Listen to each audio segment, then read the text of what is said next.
What's happening? What's happening? I'm GB. That's Coop upper left, Brian on the upper right. This is a Sports Counterpoints podcast.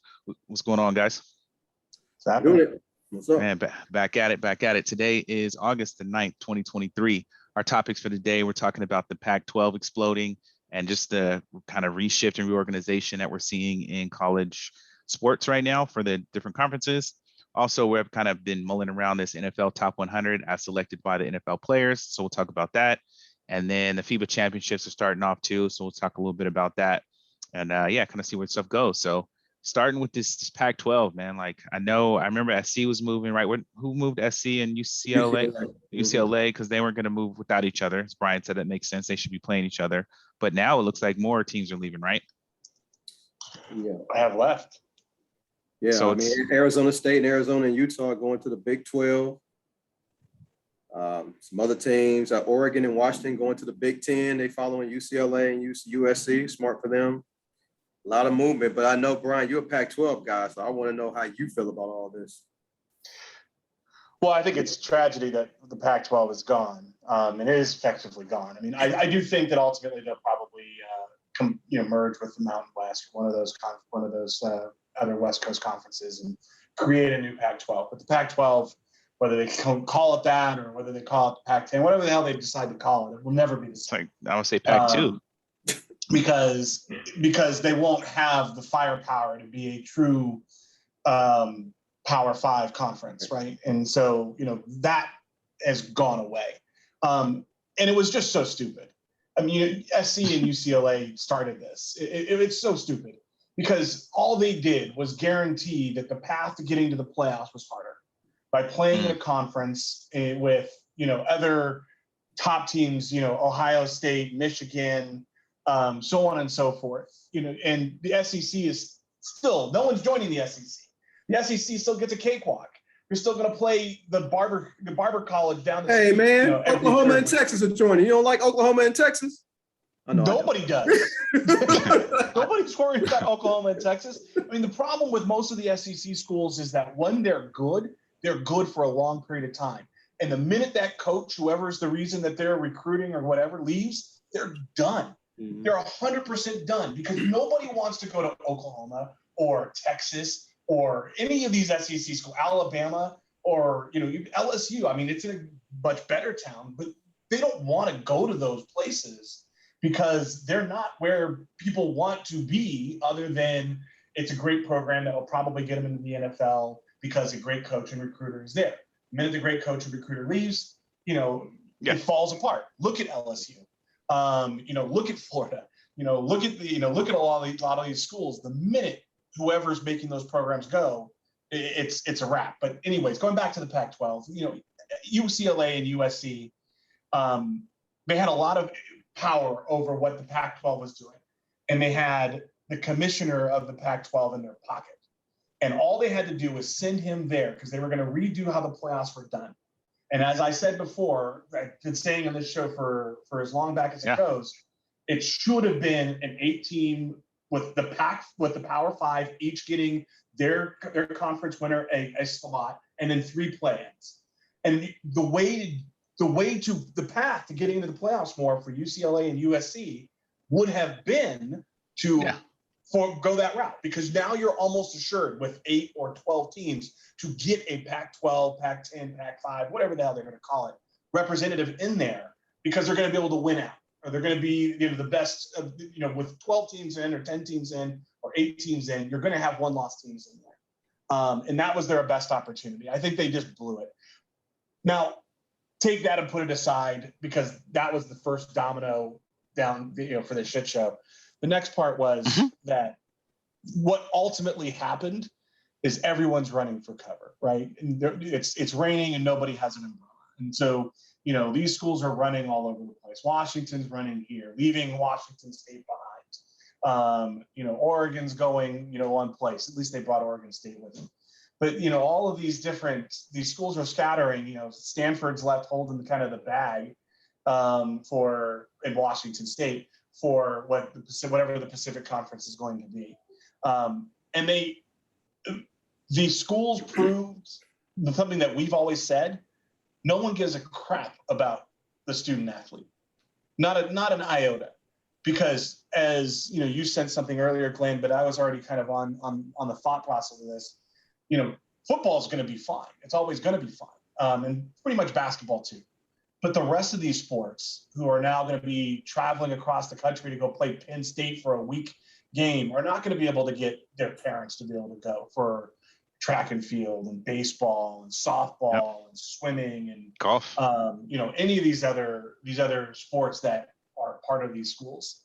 You know, they don't get the support. They don't get the ability to travel on charter planes. They travel coach, is the thing that you was talking about. And I don't really understand the mental health aspects of it, so I won't get into that, but I know that it's impactful.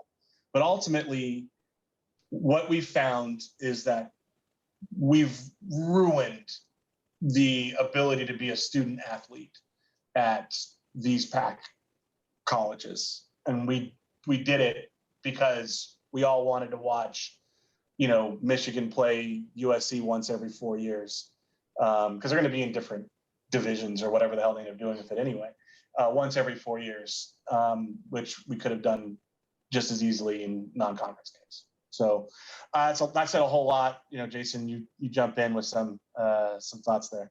Yeah. Well, I mean, once you start going NIL and paying players and these huge television contracts, it's never going to be about the athlete again. It's strictly going to be about the money. And I know you said it's a bad move because the path to the national championship game, which I agree, it is, the path to the national championship game would be easier through the Pac-12, but USC and UCLA went because of the money.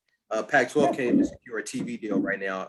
Can't rely on ESPN because they're just hemorrhaging money and letting people go, you know, left and right. I mean, everybody's trying to see who to blame. They want to blame this commissioner that they have now, and he was pretty much put in a bad situation. And the reason why is because Larry Scott, the former commissioner of the Pac-12, who was an Ivy League tennis player, he decided to do something dumb by not making football a priority, like the SEC does, and like the Big Ten. Remember, they didn't want to play during COVID, and the only reason they played during 2020 is because you know, the Big Ten decided to play. They didn't want to play football, and the reason, when you don't care about football, I don't see how you're going to make any money in college sports, because that's what's driving the bus, and why the reason why, like, the Alabama golf team flies private, because the money that the football team brings in. That's why nobody gives a damn about golf, gymnastics. They don't fly private. No, they fly private. Yes, they do. Alabama's golf team flies private. Well, if they do, then it's just because 2 of the top 5 golfers in the world are from Alabama. No, it's because the football program brings money. The golf team, I doubt that. Golf doesn't make money. All these other sports don't make. Nobody gives a damn about soccer. 2 of the top golfers in the world are from Alabama. That's fine. They're not. That program's not bringing the money. Alabama football team is bringing that money, and that's what's driving the bus at a lot of these schools. Basketball only make money at very few schools. Basketball hemorrhages money in a lot of places. So everybody's moving because of TV contracts in football, which I get. And there is no Pac-12 without the LA schools. If UCLA and USC are not there, there is no Pac-12. So it was just a matter of time before stuff like this started happening. When you don't, if you don't make football a priority and generate money, I'm not sure how you're going to survive as a conference in college football. And that's eventually what happened. So the Pac-12 pretty much did it to themselves. They never made football an important priority to make money. They came to secure a TV deal. He came up with an Apple subscription deal, and Oregon and Washington was never going to sign that. So of course they're going to bounce and go to the Big Ten. Good for the Big Ten. Good for them. If you're in a conference that's not putting football as a priority and putting money into it and trying to, build the conference and, facilities, everything, just putting money into it, then why be in that conference? So I'm not mad at none of these schools leaving, and the players are pretty much going to reap as well with NIL and getting paid by colleges and everything. So I think it's the Pac-12's fault. They did it. They sat back, didn't want to play football, doesn't really care. Cal definitely doesn't play. We live by Cal, Berkeley, Glenn. They don't give a damn about football. They don't care. They put no money into it. They don't care. I mean, and I was mad that the ACC was actually looking at bringing in Stanford and Cal. It's like, why? I mean, for what? They're not going to enhance the sport, and they're not going to, they're just going to cut in the revenue. But anyway, it's sad. I'm with you, Brian. I mean, I like watching Pac-12 late at night, but now the football landscape is going to be different. You're going to see USC Rutgers games now. So, we'll see. I'm so curious about, I mean, the football is, like you said, driving the bus, and you both mentioned that's the biggest deal why these changes happen. But now my actual interest in is the other sports. I am very curious about what the what March Madness is going to look like, right? Because don't you get into March Madness by winning your tournament, being a top team that way? So if you're a USC or whoever else is in these conferences, like what's your path to getting into the tournament? So let me tell you this. So the Big East has like 16 teams at one point. I'm not sure if they still do. It was teams getting in with 18 and 15 records that came in like 7th in the conference. So okay. I think if you got like an above 500 record in these major conferences, and to be honest with you, Glenn and Brian, I think the path we're going on it's going to be like the NFL. I don't think we're going to have the Big Ten, SEC. I don't think we're going to have that anymore. I think we're going to have, one division with 30 teams, another one with 30 teams, and do it kind of like NFL style. That's where I think this thing is headed, especially with all the money that's going on. Maybe I could be wrong, but that's just my idea. No, I can see them doing that. Conferences. At a certain point in time, maybe the NCAA just decides that instead of allowing these conferences to set them up, they set them up themselves. Rule with an iron fist. I will go back to the Alabama comment one quick, because Alabama golf, like I said, is considered the top. And it is primarily funded by one billionaire who doesn't live in Alabama, and ex-players like Justin Thomas, who's one of the top golfers. Was one of the top golfers. Yeah, I never knew they was a top golf program. I knew they flew private though, but I knew other schools do too. They spend a truck ton of money on it, but they are flying private plane. I'm reading about it now. But it's they got a couple people who are funding the program there. But anyways, it would make sense if they would go back to and just do north, east, west, south, or whatever you want to do. However you want to do it, and put a bunch of teams in there or divisions or whatever they wanted to do. But I think the biggest tragedy here that gets lost in exactly what you were saying is that it's all about the money, but the money is all for two sports teams. And there are a ton of teams. And we've quickly gotten to the point where we can't even pretend to call these people student athletes. Because for every sport that's not football, there's no NILs for women's swimming unless you're an Olympian. There's like 5 of them. There's not, women's softball, men and women's soccer. Women's soccer, I think, is actually better funded in college. Most of those are on Pacific Coast teams like Portland. But anyways, those schools, they really get hosed, and the parents get hosed because, if you're, I'll pick on Sacramento. If you're, a parent from Sacramento who's got a daughter playing softball for Oregon State, which is not a huge program when it comes to softball, and she's traveling to Penn State, Michigan on consecutive weeks, there's no chance in hell that your parents are going to be able to go watch all those games. Given the expected funding of a parent after having done it for so long. I mean, people are tapped out. But if you lived in, let's say, I think again, Sacramento, and you had a game in Eugene, it's a 5-hour drive. A game in Arizona, it's a 6 or 7 hour drive from Sacramento, right? 2 Los Angeles games, San Diego games, Washington State, Pacific Conference locations. You can support your team. You can't do that when every single thing is in the Eastern time zone. And all athletes in all sports that are not football, they just got hosed. And the Big Ten they were also upset because they let Rutgers and Maryland in, and they've pretty much been bringing the conference down. So they're happy to get some new additions from the Pac-12. Yeah. And then if they knew that they could get SC and UCLA, they would never. Exactly. That's been a complete failure. I'm curious. The Pac-12 is officially pretty much over.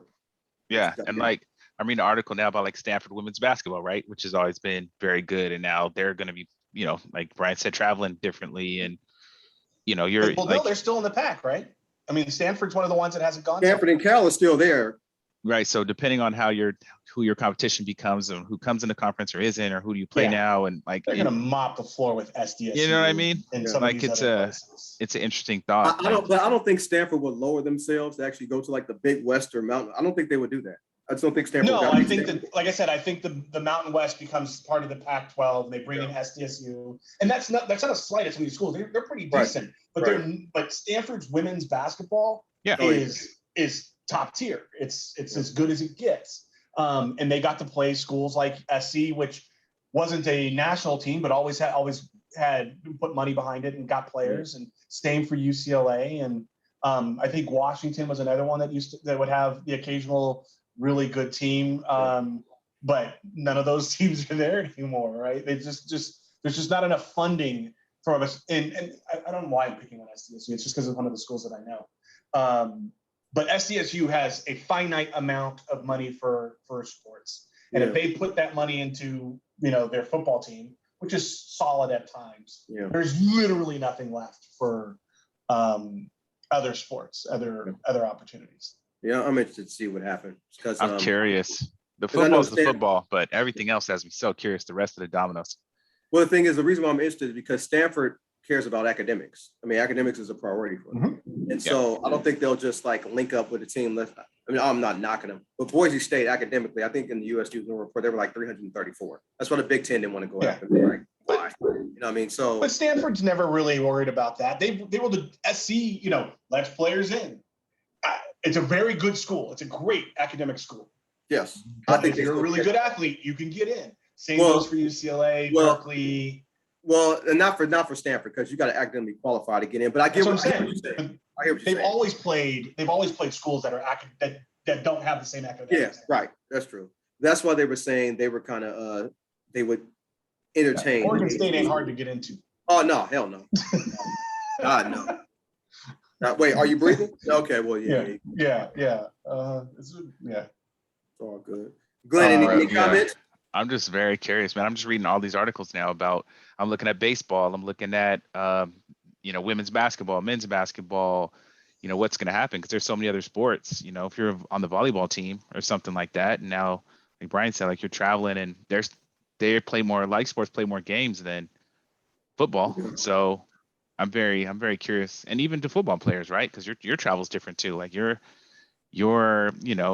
we leave on this day, we come back this day, becomes a little bit different now because you're on the East, and I'm curious on how it all plays out.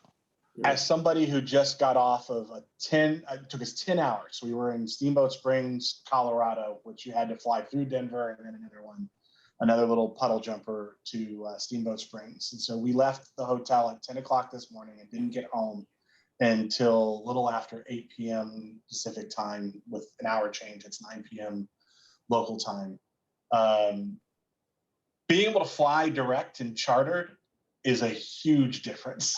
Being able to go over to the tarmac, you don't have to check anything, you hot walk on a plane as opposed to having to get there an hour and a half early and board and all this other stuff, and then stop in a city. Because a lot of these college towns, you can't get to directly. They don't have direct flights. Penn State is one of them. Notre Dame. They don't have steam. They don't, Boulder, Colorado. Those are fly and drive or whatever. These places don't have as many direct flights. It makes a huge difference for those football teams that are going to be able to fly to Pennsylvania, to College Station. College Station, Pennsylvania, and land in the airport that has another private jets and 15 minutes away from the Glenn, to Brian's point, there are no airline flights from Oakland to South Bend. You got to go to Indianapolis. Not a single one. There's no go to Los Angeles, man. I think you have to fly through. Go to Indianapolis and then take that small plane to South Bend. So and if that's a Tuesday night game for your basketball or something, I'm curious.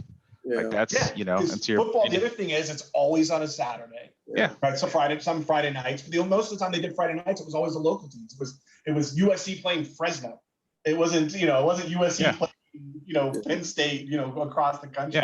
Like you said, you're a student that I'm like in the article I sent you guys. He's basically just saying that one of the larger one large mental health impact is lack of rest and sleep.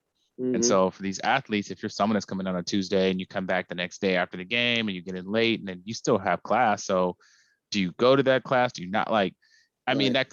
The impacts are long-term. You'll find out from the students, and they've been dealing with practice and, all that anyway, but it's just another thing that makes me curious, and hopefully the students are cool and, it works out how it works out. But I'm really, really curious I want to see what March Madness looks like in a couple of years, and if that has any impact, and if we can, relate it back to these moves, or if it's all the same, it's the same. Coop, to your point, top 20 teams get in, it's not going to matter. So you're going to still see USC and UCLA in there, and what happens to Arizona? Are they still in there? And I'm curious, man. Yeah, that's why I mentioned USC Rutgers, because Rutgers is in Piscataway, New Jersey. Yeah. So it's gonna take you a little bit of time to get up in there. You are. You got to try to pitch Scataway. So Yeah. And that could be a game. USC can be Lincoln Riley. They can have it rolling. They can have a national championship caliber team, but because of travel, that might be a 35, 30 game. You can lose a game because you're just not on you're not playing 100% because you just traveled across the country 2 weeks in a row. 2 weeks in a row, right? You got Rutgers 1 week and Penn State another. You know? And how many snow games does USC play a year? Plenty, actually. Plenty. We got to remember Washington, games? Oregon. Yeah, Washington. I know it's cold, but I'm curious. I saw games where it was real foggy, like Oregon. And they play Notre Dame. And they play in Notre Dame every other year. Yeah. There's been a lot of people who have said that they're not going to be prepared for that. I actually think that. I mean, look, obviously they're going to play more because they're playing, some of those places. But I don't think it's. I think the travel time is probably more impactful. I'm curious too, because how cold works. Feel 100%. Yeah, and you know how cold works. Seattle, Washington cold may not be the same as Rutgers. Yeah. Cold. So we'll see. Yeah, swirling wind. Yeah. So we'll see. So all small impacts to a degree. As far as the football is concerned, I'm just curious to see how it plays out. So we'll keep monitoring. I know I don't watch a ton of college football, but I probably will be watching more college sports to see how it plays out. Well, I think it happens next year, the year after, not this year. Yeah, we got a little time on it. So yeah. All right. So any last thoughts, or let's shift to the league? Sure. All right. So from college football to the pros, man, the NFL top 100 comes out. The players vote on their top 100 players through for the league. And so we were kind of talking about that. And I mean, Patrick Mahomes is number one. You know what I mean? So you got Joe Burrow below Jalen Hurts. Really? I mean, he's top 10. He's only 6 to Hurts' 3, who went to the Super Bowl just now and improved. But this list has Jalen Hurts as the second best quarterback in NFL. Really? I mean, okay. I mean, I want to hear Brian's thoughts. Players, man. These are professional athletes who are in the mix every single day. You see these players prepare. Yeah. You got Nick players Bosa's, also like Russell Westbrook over Steph Curry. So we're not going with players, but go ahead. Nick, I don't know how he even made it. So dang, I'll take a drink to that one. That's well done. Ooh. How you just brought Russell Westbrook in on that. He not on my team. That was amazing. Wow. That was impressive. That was literally impressive. I thought there was no chance. Alive. There's no chance we heard about him today. I just knew there was no chance. And wow. Nick Bosa's at 4. So you got your Niners up there. I'm sure Kittle's up here somewhere. Any surprises up here for you guys? Yeah, the second quarterback. But you go ahead first, Brian, before I go on my rant. We'll take turns on the rant. I'm very pleasantly surprised to see Justin Jefferson as the number 2 player on there. He balled freaking out. Amazing.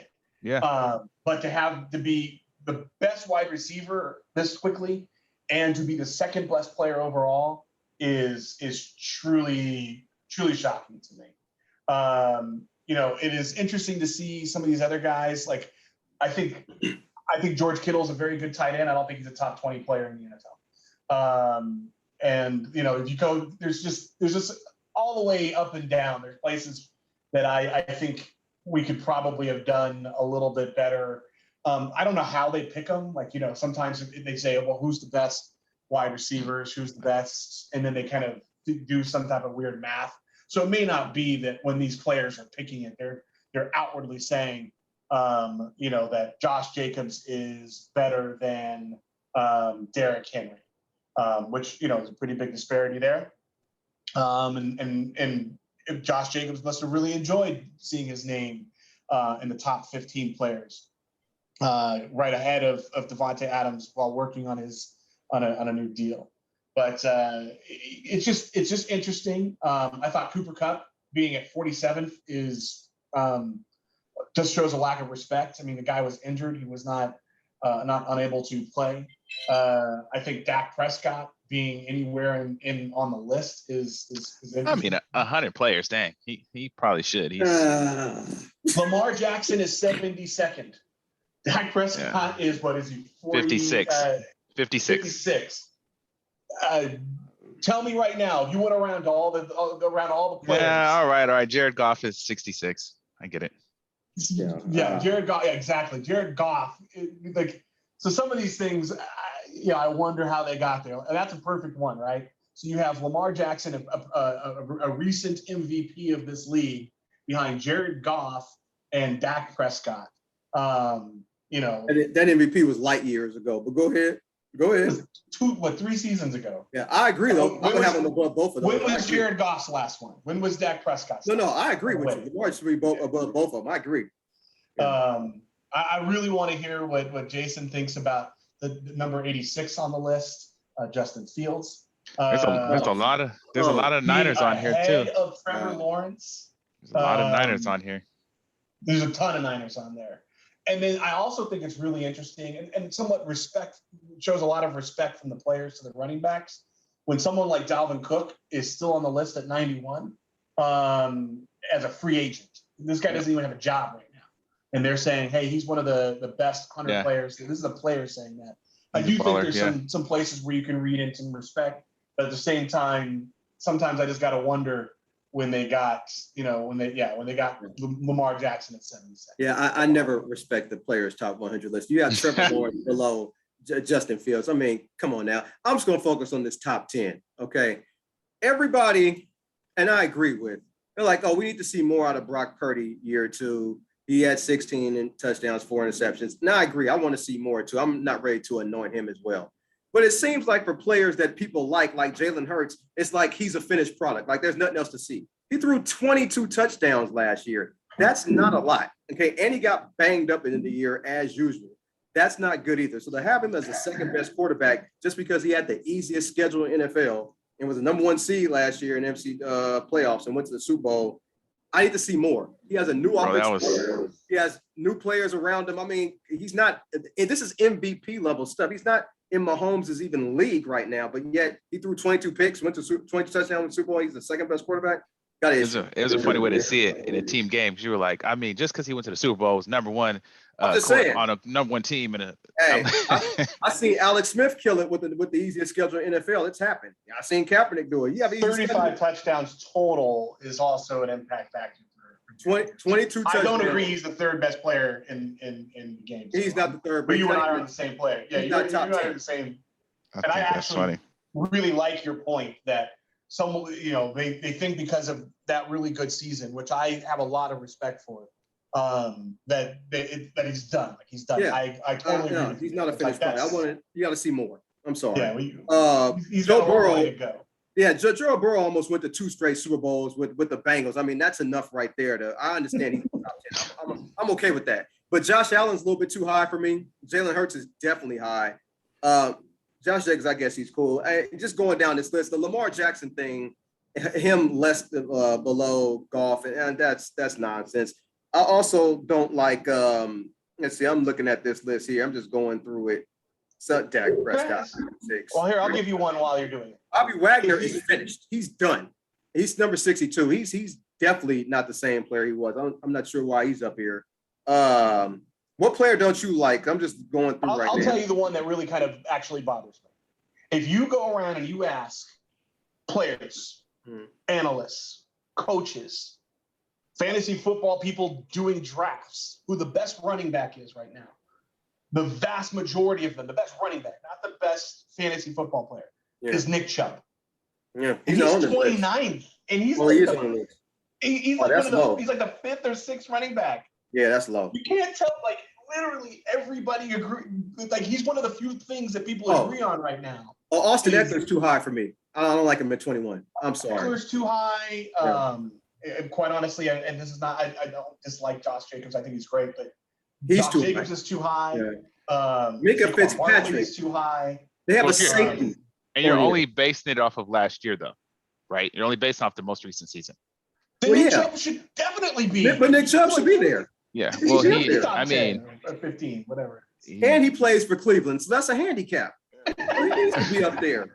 I mean, Josh Jacobs did lead the league in rushing, so if you're going to go off that for the year specifically, you know what I mean? So I can see that. Yeah, I get that, but I'm not as able to run and score touchdowns and make his team better. Yeah, I'm putting Derrick Henry over Josh Jacobs and Nick Chubb. I would have to. Yeah, except for if you go by last year, Derrick Henry didn't play the second half of the season. Right. Yeah.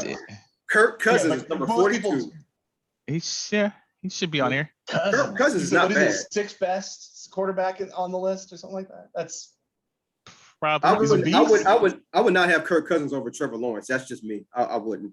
I would have Trevor Lawrence over him. I think you ran into the same thing you said previously about proven more. Lawrence has only done it for what, a season, 2 seasons. So Well, if clearly it's the that same for doesn't matter. Hurts. Yeah, but if Hurts that doesn't. if Hurts is up there at But- 3, But Jalen Hurts, we though, may he think that's hasn't done important, anything. but they clearly did not. Yeah. I mean, like I said, they respect athletes. I mean, players respect athletes. That's why I told you about the Russell Westbrook thing. That's why they got Justin Fields. And Justin Fields is nowhere near a better quarterback than anybody on this list. He shouldn't even be on here, but he is. So they respect him because he ran for 1,100 yards at quarterback. He's a knockoff version of Lamar Jackson. Great. He's going to get busy this year. Everybody's saying he's going to have a standout year, and he beat the 49ers last year. Remember, I think these that rankings was soon. If we beat the 49ers, I wouldn't really call that a win, but they said that last year too in training camp that Fields was doing it. Yeah, I think these rankings can be akin to the Madden rankings. Like, nobody understands the math and the magic that kind of comes up with these things.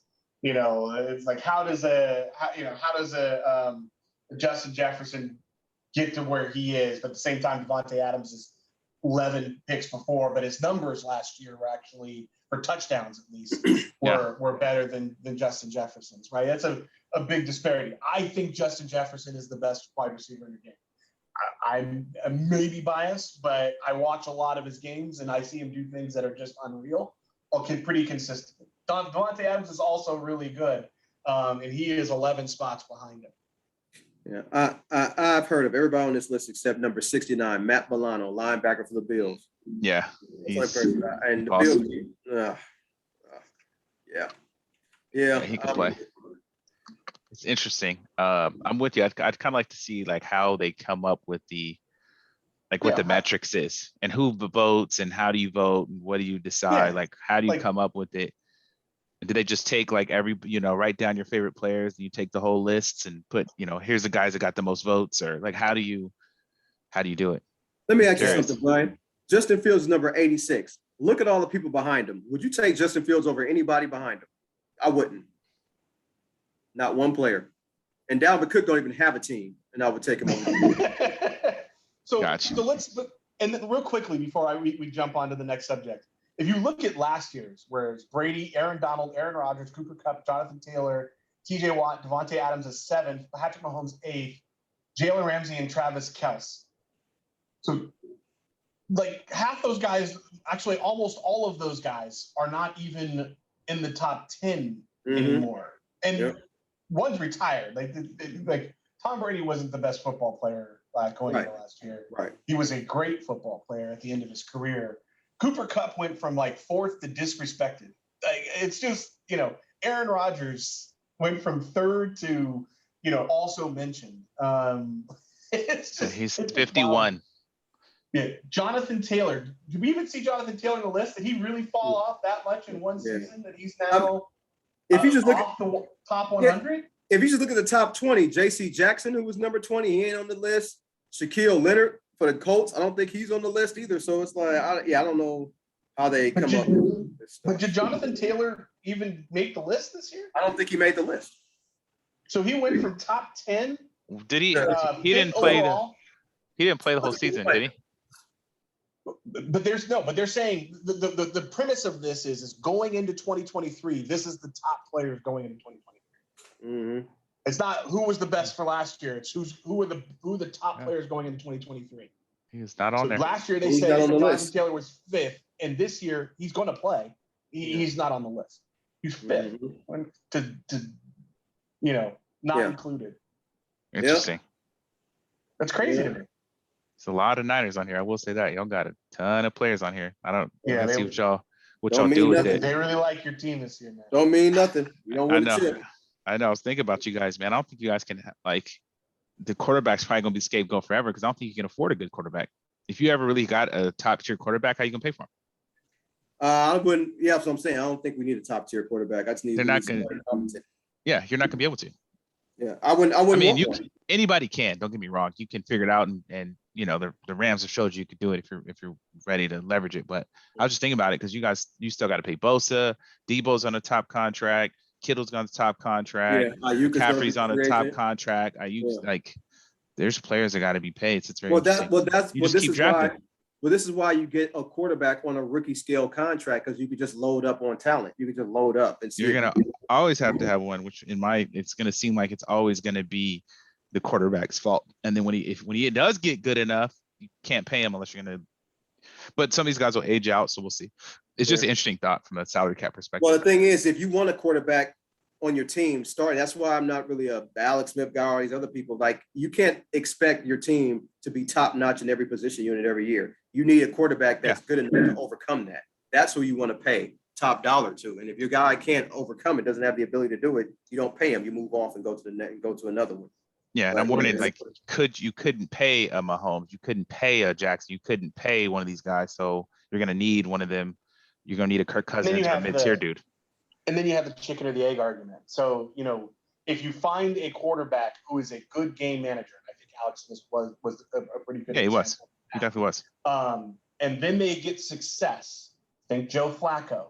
And then you have to pay Joe Flacco, who is just a good game manager, 100%. $100 million back then. That's when you get in trouble. Super Bowl. Yep.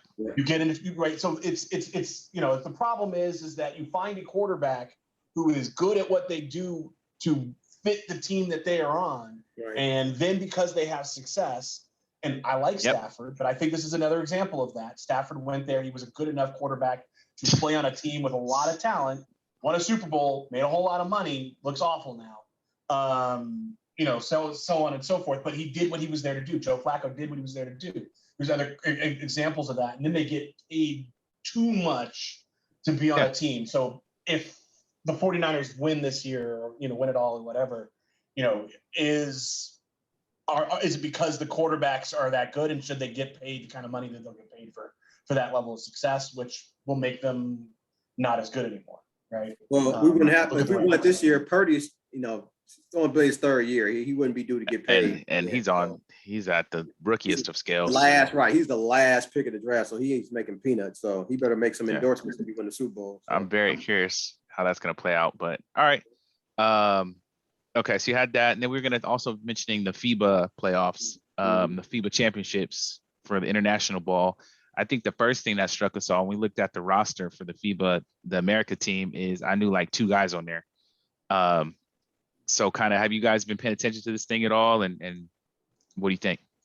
I haven't. Brian, talk about it. Let us know what's going on. So I actually watched the game against Puerto Rico. It is really interesting. I also looked at the picture and did not know who a lot of these guys are. Cameron Johnson from the Brooklyn Nets, Walker Kessler from the Utah Jazz. These are folks I couldn't pick out of a lineup if my life depended on it. Now, some of these other players I know. The rest of the guys I know, Scott Max, Brandon Ingram, Austin Anthony Reeves, Edwards. Yeah.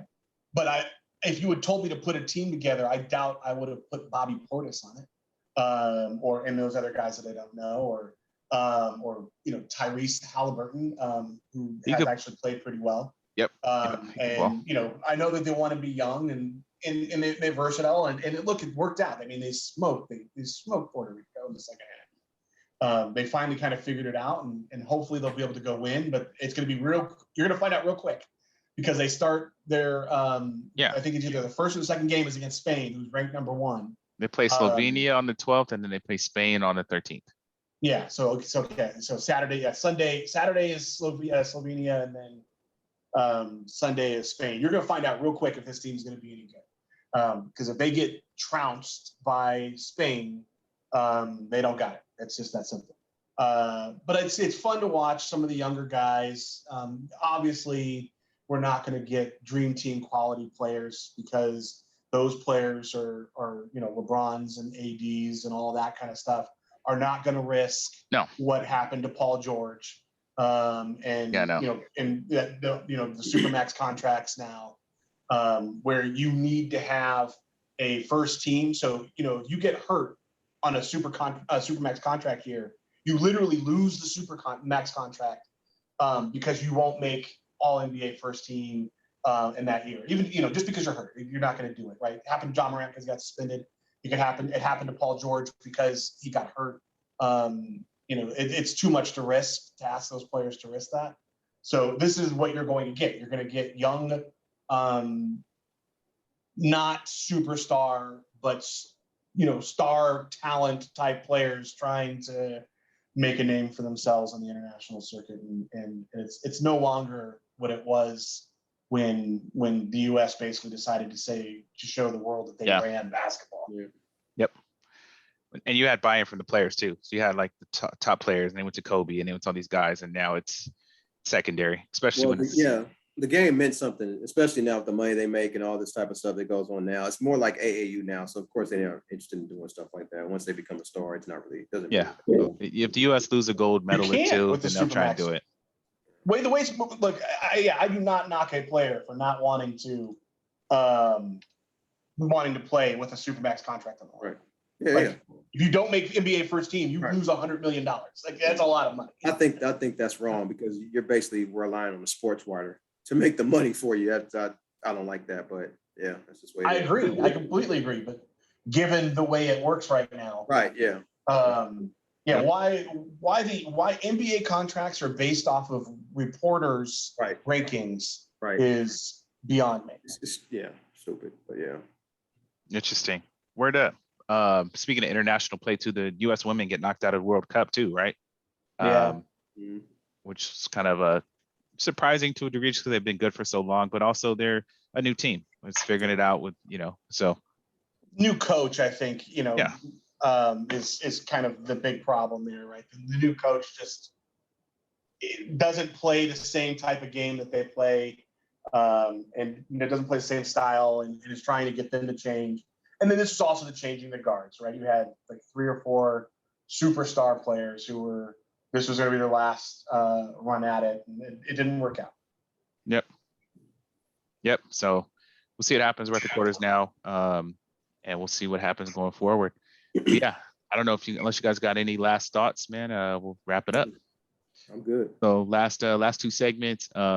What's a bunch of hogwash? This something Brian created, which we've enjoyed doing. Brian, you created. You go first. Okay, well, we talked about it a little bit already, but what's a bunch of hogwash is the demise of the Pac-12 and the official disregard for the rest of the student athletes who are not, NIL bound and future NFL players. It really, really once again shows just how corrupt the NCAA as an organization is. I just some of these quotes are aging like milk and not wine when they talked about why they didn't pay players before players were able to get paid, and it was because they're student athletes and we're offering them education. Yep. What's really hard to do? Study for finals while traveling east to west on finals week, because you have to have what is it? In a basketball season, it's about 2 games a week. Yeah, Football season is 1. Softball is 1 or 2. Baseball, it's 1 or 2. Try doing that while you're now traveling from east to west on a bi-weekly basis. Anyways, it's a bunch of hogwash what they did, and only proves the NCAA and these conferences do not give 2 craps about the actual players in these sports. It's all about money in their pockets, which come from Notre Dame playing Michigan and SC. Although it looks like Notre Dame's going to go to the ACC, and then there are going to be less games between Michigan and Notre Dame and USC and Notre Dame. That's what's a bunch of hogwash is the Baltimore Ravens. Look, I heard that they were going to install this passing offense to show off Lamar, whatever. He's not a good passer, but they're supposed to do it anyway. And I thought they were just bluffing. I say, why take away the one thing that Lamar does great, better than a lot of running backs, is run the ball. As vision, elusive, he's quick, he's very good at running the football. I don't give a damn that he's a running quarterback. I just like to watch him run. He's very good. And then I found out they're really going to go ahead with this foolishness and just start spreading the ball around. So they had practice a couple Saturdays ago, and the quarterbacks all threw a total of 9 interceptions, and Lamar had 4 of them. I have seen this happen with the 49ers with Colin Kaepernick. He went to the Super Bowl, and the next year they wanted him to stay in the pocket and try to make him a passer. And, of course, it crashed and burned because he's not a passer. It happened last year with Russell Wilson. He wanted to stay in the pocket and run and make plays on the run anymore, and it was a disaster. I don't see how the Baltimore Ravens can think this is a good idea. It's bad. Why would you take away the great thing that your quarterback does well, your best player does well? which is run the ball, which is why you had a run-based offense. So this is going to crash and burn. The Ravens are not going to be. I'm not saying they're going to win 2 games, but if they go 7-10, 8-9, it wouldn't surprise me. This never works, and so it's a bunch of hogwash that they're going to change their offense, and they want to try to convince people that Lamar does this, Lamar does that, which is why DeAndre Hopkins would have been a bad fit, because what he does, Lamar doesn't do well. You keep your best players, keep them doing the same thing that they do very well, and they're taking that away from Lamar, and it's going to be sad to see, and it's not going to work, but that's a bunch of hogwash to me. Man, that's perfect segue for me because my hogwash was directed at my cousin, man. You and these camp interceptions, man. Hogwash, bruh. Bruh is a statistician for camp interceptions, and who got the most fumbles in camp right now? What's that going like? How does this translate, man? Like we talking about.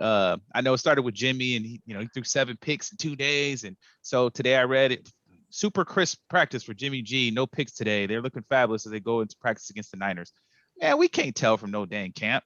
We got to see what Lamar does with a new offense and a new situation. I get what you're saying off previous. Okay, cool. But we got to see how they install it and how it works, man. We can't. That's hogwash, bro. How you going to decide a guy?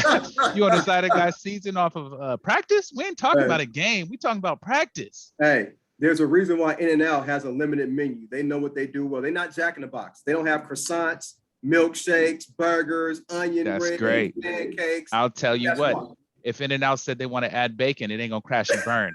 I'm gonna be in line. Oh, they can add bacon, but they don't add. You can add bacon, I think now. Have you seen Jack in the Box menu? It stretches a whole block long. I'll be in there late night. Yes, sir. I get it. But that's my joke on it, man. That and I'm curious to see what y'all do this year, man. These Niners, because the quarterbacks of the Niners have been scapegoated for every year. It feels like. So I'm curious to see if it's gonna happen again. What's gonna happen, or if the Niner fans gonna be on that hogwash of, well, we better than the Raiders and the Cowboys. Like, we're not your competition, like bro. We're not your competition. You're supposed to be trying to win a ring. So I'm curious to see how that plays. Hey, I want one more crack at this. I failed to mention both last week and this week what one thing that's truly hogwash, and that's the sale of the Washington Commanders. And it's not because they finally got that horrible piece of crap Dan Snyder out. It's that we the people, blah, blah, blah. Someone gave that man $6 billion on the way out. On the way out to stop being an ass. Yeah. Like he was so bad for the league that they're like, you have to go. And then we allow him. He sold his assets. $6 billion. Donald Sterling, the same problem.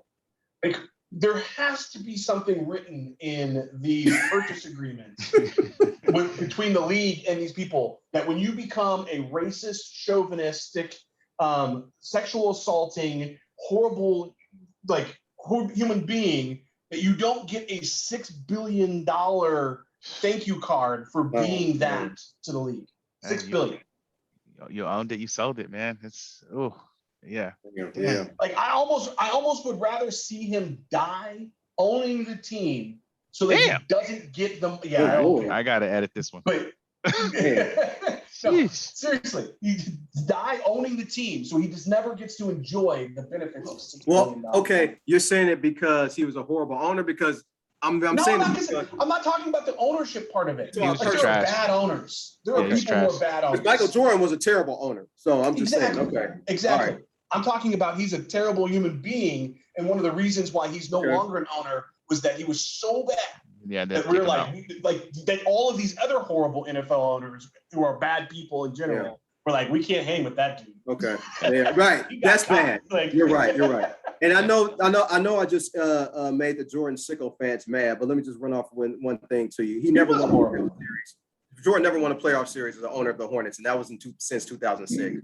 He only won 3 playoff games, and they only had 3 playoff appearances in their whole time. So they had the 5th worst record since then. So Jason, you don't have to justify your. No. But there are people who love Jordan so much. I just have to say, he wasn't a bad owner. Just have to let it go. Yeah, the basketball games, but not his ownership game. Basketball games. All right, so that's our hogwash. And then now, minute to win it. Brian usually goes last on this one. I know Brian's going to probably say what I was going to say. So, Coop, if you got yours, go ahead. Let me go. All right. So, my minute to win it is Ron Rivera, the coach of the the Commodores. Right. Lieutenants that Brian was just talking about had an interview, and he was not provoked. He was not asked. He just voluntarily said that players have come into his office complaining about new offensive coordinator Eric Bieniemy. Now, I said 2 years ago, the reason why nobody wants to hire him is because he has a communications problem. He doesn't really relate or communicate. Sure. He's old school. Screaming. I don't know if he's old school or new school, but he can't communicate to players, and people just really don't like him like that. That's just the deal. If Patrick Mahomes wanted him in Kansas City, he would still be there. But there's a reason why Matt Nagy's there. Matt Nagy and Mahomes are tight. Eric Bieniemy and Mahomes aren't. But the fact that Ron Rivera said that and he wasn't provoked, I didn't hear nothing about it. I didn't read no articles. I didn't hear no news articles about it. One, yeah. He wasn't asked about it. He just volunteered the information, lets me know that there's a problem with the Commodores. Now, look, they don't have a quarterback. They got Jacoby Brissett and Sam Howell, so they're going to suck. But that's not the issue. The issue is the fact that I think there's a deeper problem when he just volunteered something like that and he wasn't even asked. So I think even though they sold the team, it's still going to be a disastrous season, for the Generals this year. It lets me know that Ron Rivera wasn't the guy who hired him. The ownership did. Yeah. Bieniemy was hired to be Ron Rivera's replacement. Yeah. Ron knows it, and he's going to shade that dude anytime he gets a shot. Yeah, that could be it. Interesting. Interesting thought. Maybe. Interesting thought. Yeah. Okay. All right, cool. Mine was all right. One shout out to and prayers with everybody in Maui right now, which I kind of figured Brian was probably going to go to as the fires are decimating the island, an island that I've been to with Brian. So prayers up. Hopeful there, and I'll let Brian get into that. But my actually is Joe Louis, man. I just found out today that Joe Louis was the first person of color to play in a PGA sanctioned event, and he was integral in getting professional golf desegregated. The boxer, Joe Louis. Yeah. Okay. I had no idea. So he went to the tournament, and they were, they weren't allowing. There was a whites only clause until I think 1956 or something like that. Joe came in, was like, I want to play, and they said, all right, we'll make an exception for Joe. And he said, nope, there's other qualified players, and they got in too. And that paves the way for, the Harold Varners who played, for Tiger, of course, for VJ, for, Finau, for all these people of color who've ended up playing golf. And for me, who it's never lost on me when I walk into these golf courses that there's probably a time where me and Brian wouldn't have been allowed in. And I highly enjoy that and playing there and playing badly sometimes, but just being there and understanding what that means. So shout out to Joe Louis. I just found that out today. Yeah, so I'll start with Maui. My family and I have vacationed in Lahaina and Maui for several years, for the 15 years that my wife and I have been together. Lahaina has been kind of where our go-to.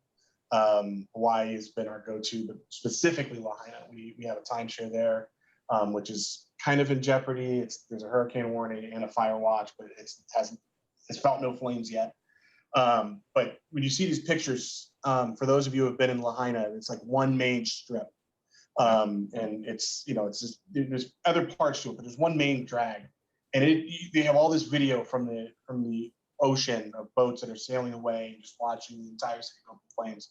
Places, Glenn, where you, me, your dad, your family, when we went to for lunch, for breakfast, there's a place where your mom and I specifically went to breakfast together that's right by the water. It's sort of like a little hotel, and it's right by the pier. Gone. Yep. The banyan tree, where people would go and get ice cream or soft serve or Dual Whips or whatever, and sit underneath. Gone. The whole street. Your mom used to love walking down and going to all the art shops. Remember when we went there together? She went to like every one. That was awesome. Gone. Just the whole town is just gone, and it is devastatingly sad. Because no matter how they rebuild that, you'll never be able to get that back. You'll never be able to get that history. That banyan tree had been there forever. It was a monument. Those docks, those old school restaurants and hotel type places, and they'll make cheeseburgers in paradise again, but they'll never make it in that place. And that's just so sad to me. So my heart goes out to them. It is truly apocalyptic. This is the same kind of thing that happened up north, and just so many other of these towns, except for this is one of the number, top 5 United States travel destinations in Maui. But it was, hurricane winds knocked down stuff and fire started. Anyways, the other thing I wanted to say is congratulations to our friend Alvin Arzu today. Alvin. Today Notre Dame announced, I don't know how they announced it, but it got announced that Bryce James has left Campbell Hall after a very short summer hanging out with them and never actually attending classes, but attending their summer league games, and has enrolled in my alma mater, Notre Dame High School. And that came on the heels of Crespi, their rival, Notre Dame and Crespi rivals, announcing that they had hired Derek Fisher. And so I think Crespi thought that they had won the news cycle for the week. And Notre Dame, backed by their more recent head of the board, Alvin, got to announce that Bryce James is indeed going to go to Notre Dame. So that's been a fun topic of conversations. Congratulations to them. Sierra Canyon has stole so many players from Notre Dame over the years. And it's nice to see Notre Dame score one here and there. A big one. Bryson ball. Huge one. Word, yeah. Yeah, prayers up for everybody in Maui. 6 people have perished as well. So prayers up for all the families and everyone affected, and has going to continue to be impacted. That's Sports Counterpoints. We will check you guys later. Thanks for checking us out. Take care of yourselves. Peace.